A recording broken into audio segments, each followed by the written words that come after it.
الحمدللہ وکفا وسلام علی عبادہ الذین اصطفیٰ اما بعد فاعوذ باللہ من الشیطان الرجیم بسم اللہ الرحمن الرحیم رب اشرح لی صدری ویسر لی امری واحلل عقدۃ من لسانی یفقہوا قولی۔ دوستو، چند مسائل ایسے سامنے آتے ہیں جن پہ گفتگو کرنے کی ضرورت ہوتی ہے۔ ہم انسان سماجی جانور کی حیثیت رکھتے ہیں اور سماج دراصل ایک اکائی کی حیثیت رکھتی ہے۔ سماج کا ہر فرد سماج سے جڑا ہوا ہوتا ہے۔ ایک آدمی ایک مکمل سیپریٹ لائف جی لے، یہ ممکن نہیں ہے۔ ہم سب کے سب کسی نہ کسی شکل میں سماج کا حصہ ہیں، تو ہم سماج پہ اثر انداز ہوتے ہیں اور سماج ہم پہ اثر انداز ہوتا ہے۔ یوں سمجھنے کی بات یہ ہے کہ ہم سماج کا حصہ ہیں اور سماج ہمارا حصہ ہے، اس لیے ہم کوئی بھی قدم جب اٹھائیں گے تو اس کا لازمی اثر سماج پہ پڑے گا۔ فرد اور سماج کا یہ جو رشتہ ہے، اس رشتے کو سمجھنا بہت ضروری ہے۔ جب اس رشتے کو ہم سمجھتے ہیں تو یہیں سے ایک بات اور سمجھ میں آتی ہے کہ سماج کا چاہے جو بھی شخص ہو اور سماج کی جس ضرورت کو بھی وہ پوری کر رہا ہو، بہرحال وہ اہم ہے۔ سماج کی صرف ایک ضرورت نہیں ہوتی، سماجی زندگی کی مختلف ضرورتیں ہوتی ہیں، اور ان مختلف ضرورتوں کو پوری کرنے کے لیے اللہ پاک نے مختلف قسم کی صلاحیتیں مختلف لوگوں کے اندر رکھی ہیں۔ یہ نہیں ہو سکتا کہ ایک آدمی تمام تر صلاحیتوں کا مجموعہ ہو جائے۔ ایسا شاید و باید اس طرح کی کوئی مثال سامنے آ جائے الگ بات ہے، ورنہ ایسا عام طور پہ ہوتا نہیں ہے۔ لکل فن رجال، ہر فن کا کے لوگ ہوتے ہیں، مخصوص لوگ ہوتے ہیں جو اس فن کو بہتر طریقے سے انجام دے سکتے ہیں۔ سماج کو انصاف کی بات بھی یہی ہے کہ مختلف صلاحیتوں کے لوگ درکار ہوتے ہیں۔ اگر سب کے سب لوگ عالم فاضل ہو جائیں، ہنر والے لوگ نہ ہوں، مختلف سطحوں پہ اور جو کاشتکار ہو سکتے ہیں، کسان ہو سکتے ہیں، اور بھی مختلف جو صنعتیں ہو سکتی ہیں، ان صنعتوں سے منسوب اگر لوگ نہ ہوں تو معاشرہ آگے نہیں بڑھ پائے گا۔ معمولی کوئی بھی ایک کارخانہ جو چلتا ہے، وہ کارخانہ کئی سارے لوگوں سے مل کر چلتا ہے۔ اس میں ہیلپر ہوتے ہیں، کارخانہ چلانے والا جو ہوتا ہے اس کا مالک وہ ہوتا ہے، اس کے جو اچھے کاریگر ہیں وہ ہوتے ہیں، پھر ان کاریگروں سے جڑے ہوئے اور دوسرے لوگ ہوتے ہیں، مختلف سطحیں ہوتی ہیں، اور ان تمام سطحوں کی بہرحال ضرورت ہوتی ہے۔ وہ تمام سطحیں جب ملتی ہیں، یہ تمام طبقات، تمام افراد جب ملتے ہیں، تب جا کر کے کوئی ایک کام، کوئی ایک پروڈکشن سامنے آتا ہے، ایک پروڈکٹ تیار ہوتا ہے۔ اسی طرح معاشرہ ہے۔ معاشرہ مختلف صلاحیتوں سے، مختلف انسانوں سے، مختلف قسم کی لیاقتوں کے مالک لوگوں سے مل کر معاشرہ بنتا ہے، اور معاشرے کو ان تمام لیاقتوں کی ضرورت ہوتی ہے۔ ان تمام لیاقتوں کی اپنی اہمیت ہوتی ہے۔ تو اگر ایسا کیا جائے کہ کسی ایک لیاقت ہی پہ فوکس کر دیا جائے اور بقیہ لیاقتوں کو پیچھے چھوڑ دیا جائے تو معاشرے کی تعمیر و ترقی نہیں ہو پائے گی۔ یہیں سے ایک بات اور سمجھ میں آتی ہے کہ آدمی جس معاشرے کی جس ضرورت کو پوری کر رہا ہے، اس ضرورت کے تئیں اسے ایماندار ہونا چاہیے، اس ضرورت کے تئیں اسے اپنی پوری انرجی لگانی چاہیے، اس ضرورت میں اس کو اپنا 100% دینا چاہیے۔ اگر وہ اس ضرورت کی تکمیل میں اپنا 100% دے رہا ہے تو اللہ پاک کے یہاں کامیاب ہونے کے لیے بہت ہے۔ معاشرے کی بھی زیادہ بہتر وہ خدمت کر سکے گا، اور اللہ تبارک و تعالیٰ کے یہاں بھی زیادہ سرخرو ہو سکے گا۔ چھوٹی سی مثال آپ کو میں دیتا ہوں۔ مان لیجئے کہ آپ ایک استاد ہیں۔ آپ اگر ایک ٹیچر ہیں، استاد ہیں، تو آپ کی اصل ذمہ داری یہ ہے کہ آپ اپنے طلباء کو ایمانداری سے پڑھائیے، اس معاملے میں آپ اپنا 100% دیجیے۔ اب اگر آپ کو یہ لگتا ہے کہ بھائی چھوٹے چھوٹے بچوں کو پڑھانا یہ کون سی بڑی خدمت ہے، اب آپ نے پڑھانے لکھانے کا جو کام تھا وہ آپ نے چھوڑ دیا، اور آپ دوسری جو ایکٹیویٹیز ہو سکتی ہیں، سوشل ایکٹیویٹیز یا دوسری سماجی سرگرمیاں، وہاں آپ نے اپنے آپ کو جوڑ لیا، تو انصاف کی بات یہ ہے کہ آپ سماج کی جو بنیادی ضرورت، صحیح ضرورت تھی، اور جس کے لیے آپ کیپیبل بھی تھے، جس کو آپ صحیح طریقے سے پوری کر سکتے تھے، آپ نے وہاں سے اپنے آپ کو الگ کر لیا۔ آپ نے سماج کا نقصان کیا، آپ نے اپنی صلاحیت کا نقصان کیا، اور ایک ایسی جگہ پہ جا کر آپ کوشش کر رہے ہیں جو جگہ آپ کی نہیں ہے. تو آپ اگر ایسی جگہ پہ جا کر کوشش کرتے ہیں جہاں کہ آپ نہیں ہیں تو آپ بہت زیادہ کارگر نہیں ہوں گے. اللہ کے نبی صلی اللہ تعالیٰ علیہ وسلم کی سیرت کا مطالعہ بتلاتا ہے کہ اللہ کے نبی صلی اللہ تعالیٰ علیہ وسلم نے ایک موقع سے حضرت ابو ذر رضی اللہ تعالیٰ عنہ سے کہا، یا ابا ذر انی اراک ضعیفا، ابو ذر میں تمہیں کمزور دیکھتا ہوں، اس لیے تم یہ عمارت کے چکر میں مت پڑنا. اللہ کے نبی صلی اللہ تعالیٰ علیہ وسلم کافی، اللہ تبارک و تعالیٰ کے آخری نبی، آپ صلی اللہ تعالیٰ علیہ وسلم اپنے اصحاب کو پہچانتے تھے، جانتے تھے، ان کی صلاحیتوں سے واقف تھے. تو آپ نے اپنے ایک صحابی کو ان کی کمزوری سے واقف کرایا کہ آپ اس فیلڈ کے آدمی نہیں ہیں، آپ وہاں نہ جائیں. حضرت خالد بن ولید رضی اللہ تعالیٰ عنہ کو جب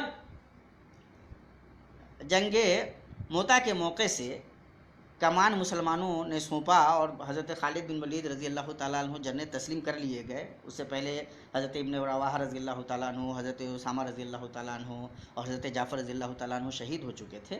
تو جب اللہ کے نبی صلی اللہ تعالیٰ علیہ وسلم کے ساتھی حضرت خالد بن ولید کو یہ ذمہ داری مسلمانوں نے دی، تو اللہ کے نبی صلی اللہ علیہ وسلم نے فرمایا کہ اب سیف من سیوف اللہ، اللہ تبارک و تعالیٰ کی تلواروں میں سے ایک تلوار کے پاس مسلمانوں کی قیادت آ گئی ہے، وہ اب مسلمانوں کو لیڈ کر رہے ہیں. تو حضرت خالد بن ولید رضی اللہ تعالیٰ عنہ کی یہ صلاحیت تھی، اور اس صلاحیت کو اللہ کے نبی صلی اللہ تعالیٰ علیہ وسلم جانتے تھے. اس صلاحیت کا اللہ کے نبی صلی اللہ تعالیٰ علیہ وسلم نے لوگوں کے سامنے باضابطہ اظہار کیا، اس کو اپریشیٹ کیا. پتہ یہ چلا کہ مختلف لوگوں کو اللہ پاک نے مختلف صلاحیتیں دی ہیں، اور ان مختلف صلاحیتوں کو اگر معاشرے کے لیے بہتر طریقے سے استعمال کیا جائے تو معاشرے کی تعمیر و ترقی ہوگی. آپ ٹیچر ہیں اور آپ دوسری سماجی سرگرمیوں میں حصہ لے رہے ہیں، ٹیچنگ پہ آپ کا دھیان نہیں ہے، تو آپ خود پہ بھی ظلم کر رہے ہیں، معاشرے پہ بھی ظلم کر رہے ہیں. مثال کے طور پہ آپ ایک اچھے مضمون نگار ہیں، آپ کو ایسا لگا کچھ لوگ تقریریں کر کے بہت نام کما رہے ہیں، تو آپ نے مضمون لکھنا چھوڑ دیا اور آپ تقریر کرنے کے پیچھے لگ گئے. تو آپ کا جو اصل کام تھا وہ آپ نے چھوڑ دیا. جہاں آپ اچھا کر سکتے تھے، معاشرے کو بہتر فائدہ پہنچا سکتے تھے، وہ آپ چھوڑ کر کے تقریر کرنے لگے جہاں کہ آپ ہیں نہیں، تو آپ سے فائدہ نہیں ہوگا. ہاں، اس فیلڈ کے جو اچھے لوگ تھے وہ بیچارے شاید آپ کی وجہ سے گھاٹے میں چلے جائیں، اور اس کا نقصان بہرحال سماج کو ملے گا. سمجھنے کی بات یہ ہے کہ اللہ پاک نے مختلف انسانوں کو مختلف صلاحیتیں دی ہیں، اور ان مختلف صلاحیتوں کی سماج کو بہرحال ضرورت ہے. تو مختلف صلاحیتیں مختلف انداز میں اپنے اپنے دائرے میں رہ کر جب کام کریں گی تو معاشرے کو بہتر فائدہ ملے گا. ہم JNU میں ہوتے تھے، ایک زمانے میں ہمارے پاس تبلیغی جماعت کے کچھ افراد آئے، وہ علی گڑھ سے وہ جماعت آئی ہوئی تھی. ان میں کچھ لوگوں نے اپنا تعارف کرایا تو انہوں نے کہا کہ ہم سول کی تیاری کر رہے ہیں، مطلب UPSC کی تیاری کر رہے تھے. تو ہم نے ان سے کہا کہ اگر آپ UPSC کی تیاری کر رہے ہیں تو آپ یہ کیوں نکلے ہوئے ہیں اس کام میں؟ اس کام میں ان لوگوں کو نکلنے دیجئے نا جو بھائی دعوت و دین کا کام کرتے ہیں، جو اس کام کے لیے فارغ ہیں. آپ اگر UPSC کی تیاری کر رہے ہیں تو آپ کو کتنی تیاری کی ضرورت ہے، آپ نے اس پہ غور کیا ہے؟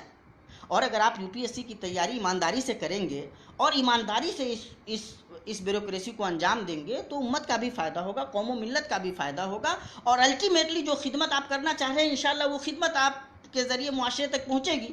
لیکن جو کرنا چاہیے آپ کو وہ تو آپ کر نہیں رہے ہیں، اور جو نہیں کرنا چاہیے یہ کام دوسرے لوگ کر سکتے ہیں. لیکن UPSC کی تیاری جو آپ کر رہے ہوں کتنے اور لوگ ہیں جو کر رہے ہوں گے. تو آپ نے اصل میں اس پورے ایشو کو سمجھا ہی نہیں ہے. دعوت، تبلیغ یا دین کے لیے کام کرنے کا صرف یہ مطلب نہیں ہے کہ آپ اللہ کی راہ میں نکل جائیے اور اس طرح سے کوشش شروع کر دیجئے. نہیں، آپ اگر ایک اچھے بیوروکریٹ ہو کر کے معاشرے کا حصہ بنتے ہیں اور ایمانداری سے بیوروکریسی کو انجام دیتے ہیں، ایڈمنسٹریشن میں آتے ہیں اور بہت ایمانداری سے کام کرتے ہیں، تو یہی اپنے آپ میں دعوت ہے، اور انشاءاللہ اس کا اتنا اچھا امپیکٹ جائے گا کہ آپ سوچ نہیں سکتے ہیں. تو جو کام آپ کو کرنا چاہیے وہ کر نہیں رہے ہیں، اور جو نہیں کرنا چاہیے اس کے لیے آپ مکمل کوشش کر رہے ہیں. یہ کام دعوت و تبلیغ کا کام وہ لوگ کریں گے جو اس کے لیے خالی ہیں، جن کا یہ کام ہے اور جو اس فیلڈ کے لوگ ہیں. آپ کا کام تو یہ تھا کہ آپ بہتر تیاری کر کے UPSC کریکٹ کرتے اور کچھ کر کے دکھلاتے، معاشرے کو اچھا پیغام ملتا، مسلمانوں میں خوشی کی لہر بھی دوڑتی اور سماج کے لیے آپ کا زیادہ کارگر ہوتے. تو ہمیں ایسا کبھی کبھی محسوس ہوتا ہے کہ ہم چیزوں کو سمجھنے میں، ان کی اہمیتوں کو سمجھنے میں غلطی کرتے ہیں. کسی بھی چیز کی اہمیت کا یہ قطعاً مطلب نہیں ہے کہ وہ اہمیت دوسری چیز کی نہیں ہو سکتی ہے. دوسری چیز کی اپنی اہمیت ہے، دعوت و تبلیغ کی اپنی اہمیت ہے، حصول علم کی اپنی اہمیت ہے، کاشتکاری کی اپنی اہمیت ہے، تجارت کی اپنی اہمیت ہے. ایک بڑا تاجر ہے مثال کے طور پہ، اور اس کی تجارت سے مسلمانوں کا فائدہ ہو رہا ہے ماشاءاللہ، وہ اللہ کی راہ میں خرچ بھی کرتا ہے، مختلف جو میادین ہو سکتے ہیں اس میں وہ اپنا مال لگاتا ہے. اب وہ تجارت چھوڑ کر کے، کسی نے اس کو سمجھا دیا الٹا سیدھا، اور وہ تجارت چھوڑ کر کے اور کسی اور کام میں چلا جائے جہاں کا وہ آدمی نہیں ہے، تو یہ کارگر رویہ نہیں ہوگا، یہ نقصان دہ ہوگا معاشرے کے لیے، یہ پوری قوم و ملت کے لیے گھاٹے کا سودا ہوگا. اس چیز کو سمجھنا ضروری ہے. اسی طرح ہمارے یہاں کچھ مباحث بہت غلط قسم کے ہوتے ہیں. ہم اگر پڑھا رہے ہیں تو ہم زیادہ بڑا کام کر رہے ہیں، تم اگر تقریر کر رہے ہو تو تمہاری کیا حیثیت ہے، تقریر تو کوئی کر لیتا ہے. یہ سب نادانی کی باتیں ہیں، یہ غلط باتیں ہیں. ہر فرد معاشرے کے لیے اہمیت رکھتا ہے. ہر فرد کی اپنی اہمیت ہے، ہر صلاحیت کی ضرورت ہے، اور جو صلاحیتیں جہاں کھپ سکتی ہیں انہیں وہاں کھپنا چاہیے. ایک اچھا مقرر اگر وہ اچھی تقریر کر کے معاشرے کو بہتر سمت دے سکتا ہے، لوگوں کے دلوں کی دنیا آباد کر سکتا ہے، تو اس میں کوئی برائی نہیں ہے. شاید وہ کام ایک اچھا سے اچھا جو مدرس ہے نہیں کر سکتا ہے. ایک مدرس جو اچھی تدریس کر رہا ہے، وہ جتنا اچھا اپنے بچوں کو پڑھا سکتا ہے، جتنی بہتر تعلیم دے سکتا ہے، وہ ایک بڑا سے بڑا خطیب نہیں دے سکتا. تو دو لوگوں کو آپس میں اس طرح سے مت جوڑیے. خطیب کی اپنی اہمیت ہے اور مدرس کی اپنی اہمیت ہے، لیکھک کی اپنی اہمیت ہے، قلمکار کی اپنی اہمیت ہے. اور جو زبان و بیان کا جادو جگاتے ہیں، ایک تقریر کرتے ہیں اور قوم و ملت کی بالکل بساط اس طرف سے اس طرف کر دیتے ہیں، تو ان کی اپنی اہمیت ہے. ہمیں یہ سمجھنا پڑے گا کہ یہ ساری جو صلاحیتیں ہیں، ان تمام صلاحیتوں کی اہمیتیں ہیں اور ان کی ضرورت ہے معاشرے کو. اور ہونا یہ چاہیے کہ جو جس صلاحیت کا ہے وہ صلاحیت معاشرے کو بہتر طریقے سے دے. ہم آپ کے دائرے میں نہ جائیں، آپ ہمارے دائرے میں نہ آئیں. جب ہم اپنے اپنے دائرے کو سمجھ کر محنت کریں گے، اپنا 100% دینے کی کوشش کریں گے، تو اوورآل انشاءاللہ معاشرہ بہتر بنے گا. اللہ کے نبی صلی اللہ تعالیٰ علیہ وسلم کی تربیت کا یہی انداز تھا. رسول پاک صلی اللہ تعالیٰ علیہ وسلم کے زمانہ میں جو صحابہ کرام تھے، صحابہ کرام کی ایک بہت معمولی تعداد تھی، چھوٹی تعداد تھی، جو ہمہ وقت رسول پاک صلی اللہ تعالیٰ علیہ وسلم کے پاس رہتی تھی اور آپ کے نقل و حرکت کو مکمل طریقے سے ریکارڈ کرتی تھی. صفہ والے تھے جو اللہ کے نبی صلی اللہ تعالیٰ علیہ وسلم کے پاس رہتے تھے، اور وہ اس لیے کہ ان کا کام ہی وہی تھا، اس کے علاوہ ان کا کوئی کام نہیں تھا. ان کا کام ہی حصول تعلیم تھا. رسول پاک صلی اللہ علیہ وسلم کی زندگی سے تمام علوم و فنون کے خزانے اپنے دامن میں بھریں، اسی کام کے لیے وہ تھے. بقیہ جو صحابہ کرام تھے وہ اپنی مختلف ضرورتوں کی تکمیل میں بھی لگے رہتے تھے. ایسا نہیں ہے کہ وہ سب کچھ چھوڑ چھاڑ کر کے اس کام میں لگ جاتے تھے. دنیا کو ترجیح دیتے تھے، تجارت نہیں کرتے تھے، زراعت نہیں کرتے تھے، زندگی کے دوسرے معاملات کو چھوڑ دیتے تھے. یہ رسول پاک صلی اللہ تعالیٰ علیہ وسلم کی تربیت کا انداز نہیں تھا. اللہ کے نبی صلی اللہ تعالیٰ علیہ وسلم نے جو ہمیں تصور دیا زندگی کا، وہ تصور یہ ہے کہ ہم اپنی جس ذمہ داری میں لگے ہوئے ہیں اس ذمہ داری کو ایمانداری سے ادا کریں. تو یہی اصل مطلوب ہے. کل مسئول، ہر آدمی اپنے آپ میں ذمہ دار ہے، اور ہر ذمہ دار سے اس کی ذمہ داری کے بارے میں پوچھا جائے گا. اس کا یہ قطعاً مطلب نہیں ہے کہ ایک مدرس سے یہ پوچھا جائے گا کہ بھائی تم نے دعوت و تبلیغ کا کام کتنا کیا. مدرس سے یہ پوچھا جائے گا کہ تم کو جو طلبہ ملے ان طلبہ کو تم نے ایمانداری سے کتنا پڑھایا، ان کی کتنی بہتر ذہن سازی کی، وہ کتنی اچھی طریقے سے ان کو ایجوکیٹ کیا تم نے. یہ نہیں کہ تم نے اللہ کے راہ میں کتنا ٹائم لگایا. بھائی اگر آپ ایمانداری سے پڑھا رہے ہیں تو یہی ہے کہ آپ نے اپنی زندگی اللہ کی راہ میں لگائی ہوئی ہے. یہ اس تصور کو کلیئر کرنا بہت ضروری ہے. اور اس تصور کے کلیئر نہ ہونے کی وجہ سے بہت سارے مفاسد ہیں، بہت ساری خرابیاں ہیں جن کو ہم نے اچھائیوں کا نام دیا ہوا ہے. میں پٹنے میں پچھلے سال کے ایک پروگرام کے بعد ہم سے ایک بزرگ نے سوال کیا کہ شیخ یہ بتائیے، بہت سارے علماء ایسے ہیں جو سرکاری نوکری میں ہیں، تو وہ سرکاری نوکری سے غائب ہوتے ہیں، مختلف دعوتی پروگرامز کرتے ہیں، اور وہ یہ کرتے ہیں کہ جیسے اگر وہ ٹیچر ہیں تو وہ اپنے ہیڈ ماسٹر کو کچھ رشوت دے دیتے ہیں، پیسے دے دیتے ہیں، آدھی تنخواہ دے دیتے ہیں، یا اگر کسی دوسرے ڈپارٹمنٹ میں ہے تو جو ان کا باس ہوتا ہے اس کو بہرحال تحفے تحائف یہ وہ دے کر کے وہ غیر حاضری نہیں بنواتے، اٹینڈنس ان کا بنتا رہتا ہے، اور اس طرح سے آ کر کے وہ دعوت و تبلیغ کا کام کرتے ہیں. تو ہم نے کہا کہ بھائی یہ سوال کرنے کی ضرورت ہی نہیں ہے. اصلاً یہ ایک ادنا سا مسلمان بھی سمجھ سکتا ہے کہ یہ غلط کام ہے، رشوت دینا غلط ہے. الراشی والمرتشی کلاہما فی النار. اور یہ اگر دعوت کا کام کرنے والا آدمی یہ نہیں جانتا ہے تو اس کو اپنی خیر منانی چاہیے. وہ بیچارہ ابھی زیادہ اس بات کا محتاج ہے کہ اس کو دعوت دی جائے, بجائے اس کے کہ وہ نکل کر کے لوگوں کو دعوت دیتا پھرے. یہ اس کا ایک واضح مطلب یہ ہے کہ اس نے سمجھا ہی نہیں ہے بیچارے نے. اس کو یہ معلوم ہی نہیں ہے کہ بھیا تم جو باہر جا کر کے کام کرنا چاہ رہے ہو اس کی زیادہ ضرورت ابھی تمہیں ہے. پہلے اس بات کو سمجھو. یہ جو دعوت و تبلیغ کا کام ہے یہ غلط راستوں کے ذریعے سے نہیں ہوگا. اور آپ سے یہ کم مطالبہ ہے کہ آپ اپنے دائرے سے نکل کر کے زبردستی آپ اپنے آپ کو پابند بنا لیں اور کام کریں. اس کی بالکل ضرورت نہیں ہے. آپ سے آپ کے دائرے کے بارے ہی میں سوال کیا جائے گا. وَلَا يُكَلِّفُ اللَّهُ نَفْسًا إِلَّا وُسْعَهَا. کسی بھی شخص کو اللہ تبارک و تعالیٰ کسی بھی انسان کو اس کی صلاحیت سے زیادہ کے بارے میں اللہ پاک پوچھے گا نہیں. نہ اللہ تعالیٰ نے مکلف بنایا ہے اور نہیں پوچھا جائے گا. آپ زبردستی اپنے اوپر ایک چیز کو لاد لیں اور اس کے چکر میں رشوت جیسی گھناؤنی حرکت کریں تو یہ سوچیے کتنی گھٹیا بات ہے. اور آپ پھر یہ تصور پالے ہوئے ہیں, آپ نے اپنے آپ کو یہ دھوکہ دیا ہوا ہے, اپنے آپ کو دھوکے میں رکھا ہوا ہے کہ آپ دعوت و تبلیغ کا کام کر رہے ہیں. تو یہ جو تصور ہے ہمارا کہ دین کا کام صرف اس کا نام ہے. آپ اگر اچھے تاجر ہیں, ایمانداری سے تجارت کر رہے ہیں تو آپ دین کا کام کر رہے ہیں. آپ ایمانداری سے کسانی کر رہے ہیں تو آپ دین کا کام کر رہے ہیں. آپ ایمانداری سے مدرسی کر رہے ہیں, ٹیچنگ کر رہے ہیں, بچوں کو ٹھیک سے پڑھا رہے ہیں تو یقینی طور پہ آپ معاشرہ بنانے کا, تعمیر سماج کا کام کر رہے ہیں, آپ دین کا کام کر رہے ہیں. اگر آپ تعلیم حاصل کر رہے ہیں, اللہ اور اس کے رسول کے دین کو سیکھ رہے ہیں تو یہ آپ دین کا کام کر رہے ہیں. اور اس سیکھنے کے بعد اللہ پاک نے آپ کو جتنی وسعت دی ہے اس کے مطابق اس دین کو لوگوں تک پہنچانے کی کوشش کیجیے. اس کے لیے آپ اپنے پروفیشن میں خیانت کیجیے, اس کی بالکل ضرورت نہیں ہے. اس کا مطلب واضح مطلب یہ ہوگا کہ آپ نے اپنے دین کو نہیں سمجھا ہے. آپ کو نہیں پتا ہے کہ یہ جو سماج ہے, سماج ایک اکائی ہے اور اس اکائی کے بہت سارے اجزاء ہیں, بہت سارے عناصر ہیں. ان تمام اجزاء اور عناصر کی معاشرے کو ضرورت ہے. ان تمام سے مل کر معاشرہ بنتا ہے. آپ سوچئے, مثال کے طور پہ ایک ایسے سماج کا تصور کیجئے جہاں سب کے سب علماء ہوں, ڈاکٹر نہ ہوں, انجینئر نہ ہوں, معاشرے میں کسان نہ ہوں, بڑھئی نہ ہوں, دھوبی نہ ہوں, اور بھی جتنی ضرورتیں سماجی ہماری ہیں ان کو پورا کرنے والے نہ ہوں تو سماج کا کیا ہوگا؟ سماج چل پائے گا؟ اور کبھی انسانی تاریخ میں کوئی ایسا معاشرہ وجود میں آیا ہے؟ نہیں ہو سکتا. معاشرے کو تمام قسم کی ہنرمندیوں کی ضرورت ہوتی ہے اور ان تمام سے مل کر معاشرہ بنتا ہے. اسلام یہ سکھلاتا ہے کہ آپ جس جگہ پہ ہیں, فٹ ہیں, بس آپ کو کرنا یہ ہے کہ ایمانداری برتنی ہے, نیت اچھی رکھنی. انجینئر ہیں, آپ کو کوئی پروجیکٹ ملا, آپ نے ایمانداری سے اس پروجیکٹ کو نبھایا. آپ ڈاکٹر ہیں, آپ نے ایمانداری سے طبابت کی. لوگوں کے جیب آپ نے زبردستی کاٹے نہیں, ایمانداری سے آپ نے ان کا علاج کیا.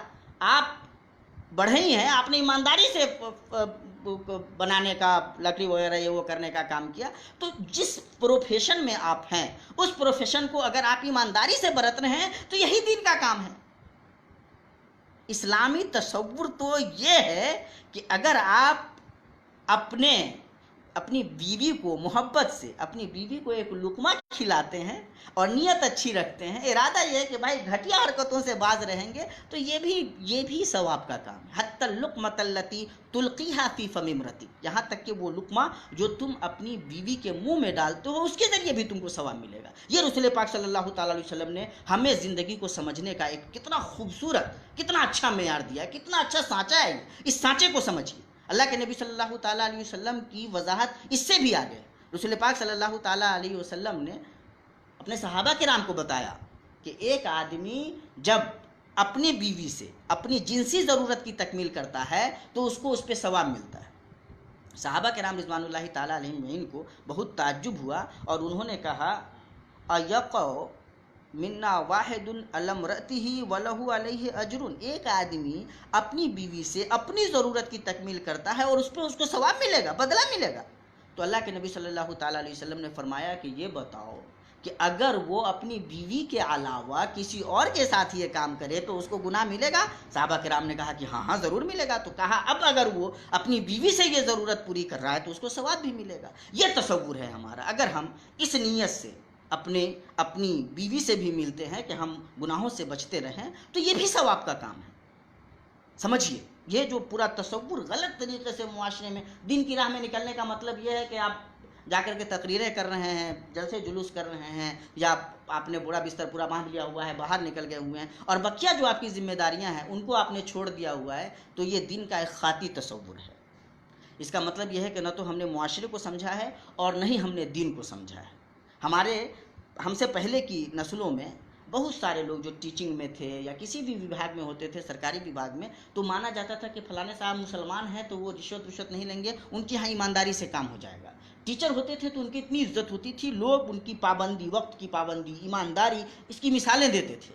آج کی صورتحال یہ ہے کہ علماء کرام وہ دعوت و تبلیغ کے لیے نکل رہے ہیں اور رشوت دے رہے ہیں، اٹینڈنس غلط طریقے سے بنوا لے رہے ہیں۔ تو یہ فکر و نظر کا کتنا زوال ہے، یہ اسلام کی آپ سمجھ لیجئے کہ یہ جاکنی ہے بھائی، یہ کتنا عجیب و غریب مرحلہ ہے۔ اللہ ہمیں تو بہتر سمجھ عطا کرے، یہ سوچنے والی بات ہے۔ آپ نے خود اپنے دین کو نہیں سمجھا ہے، تو جب آپ نے خود اپنے دین کو نہیں سمجھا ہے تو آپ خاک دعوت کا کام کریں گے۔ تو اس پورے تصور پہ نظر رکھنے کی ضرورت ہے۔ اسلام نے بہت اچھا سانچہ دیا ہے نا، اس لیے انما الاعمال بالنیات وانما لکل امرئ ما نوى، ہر عمل کا، تمام اعمال کا دار و مدار نیت پہ۔ اس کا واضح مطلب کیا ہے؟ اچھا سے اچھا کام اگر آپ بری نیت سے کر رہے ہیں تو اس کا فائدہ آپ کو نہیں ملے گا۔ دعوت و تبلیغ میں آپ نکل رہے ہیں تو رشوت دے کر کے دعوت و تبلیغ کیجیے گا تو یہ کون سی دعوت و تبلیغ ہے بھائی؟ مطلب کیا ہے یہ؟ کیسی نیت ہے آپ کی؟ آپ اگر اپنے میدان میں رہ کر اپنی ذمہ داری کو ایمانداری سے ادا کر رہے ہیں، نیت آپ کی اچھی ہے، تو آپ کے لیے آخرت میں یہی چیز کام دے گی۔ دنیا میں ہو سکتا ہے بہت نام کما لیجیے، لیکن یہ چیز کارگر نہیں ہوگی آپ کے لیے۔ روز محشر دامن خالی نظر آئے گا، افسوس کرنا پڑ جائے گا۔ اس پورے تصور کو، دین کے اس پورے نظام کو سمجھنے کی ضرورت ہے۔ دین ہمارا ہر معاملے میں، رسول پاک صلی اللہ تعالیٰ علیہ وسلم کے صحابی سے تو یہودی نے مطلب وہ ایک مزہ لینا چاہا، کہا کہ تمہارے رسول تم کو سب کچھ سکھاتے ہیں، یعلمکم رسولکم کل شیء حتی القراءۃ، یہ پخانہ پیشاب کرنے کا طریقہ تک سکھلاتے ہیں۔ تو صحابی رسول صلی اللہ تعالیٰ علیہ وسلم کا انداز دیکھیے، پورے ایک اعتزاز کے ساتھ، ایک پورے فخر کے ساتھ کہا کہ ہاں ہمارے رسول ہمیں پوری چیز سکھاتے ہیں، یہ تک سکھاتے ہیں کہ پخانہ پیشاب کے آداب کیا ہیں، وہ بتاتے ہیں کہ جب پخانہ پیشاب کرنا ہو تو قبلہ رخ ہو کر کے مت کرو۔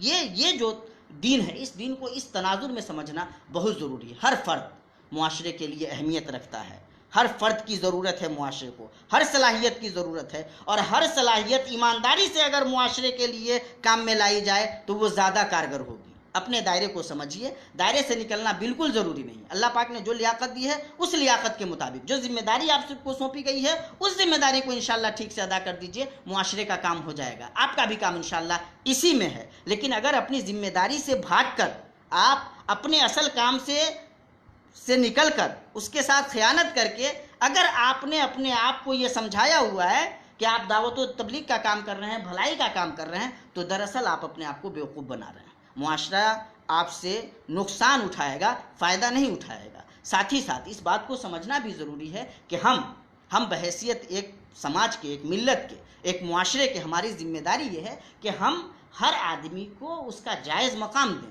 یہ نہیں کہ ایک بالکل آپ نے سوچا یہ تقریر کرتا ہے تو کیا کر لیا، وہ فلانا پڑھاتا ہے تو کیا ہو گیا، فلانا لیڈر ہے تو کیا ہو گیا۔ ارے بھائی، معاشرے کو تمام کی ضرورت ہے، اچھے لیڈر کی ضرورت ہے، اچھے ٹیچر کی ضرورت ہے، اچھے خطیب کی ضرورت ہے، اچھے قلمکار کی ضرورت ہے، اور یہ تمام مل کر کے معاشرے کو کارگر بناتے ہیں۔ ان تمام سے مل کر معاشرہ اچھا معاشرہ بنتا ہے۔ اللہ تبارک و تعالیٰ سے دعا ہے کہ اللہ تبارک و تعالیٰ ہمیں یہ بنیادی حقیقتیں سمجھنے کی توفیق عطا فرمائے، دین کی صحیح سمجھ دے، ایسی سمجھ جس میں دین کی دنیاوی بھلائی بھی ہے اور اخروی بھلائی بھی ہے۔ اللہ تبارک و تعالیٰ سے دعا ہے کہ اللہ تبارک و تعالیٰ ہمیں ایک دوسرے کی اہمیت کو سمجھنے اور ایک دوسرے کو اس کا جائز مقام دینے کی توفیق دے۔ اقول قولی ھذا واستغفر اللہ لی ولکم ولسائر المسلمین فاستغفروہ انہ ھو الغفور الرحیم۔ والسلام علیکم ورحمۃ اللہ وبرکاتہ۔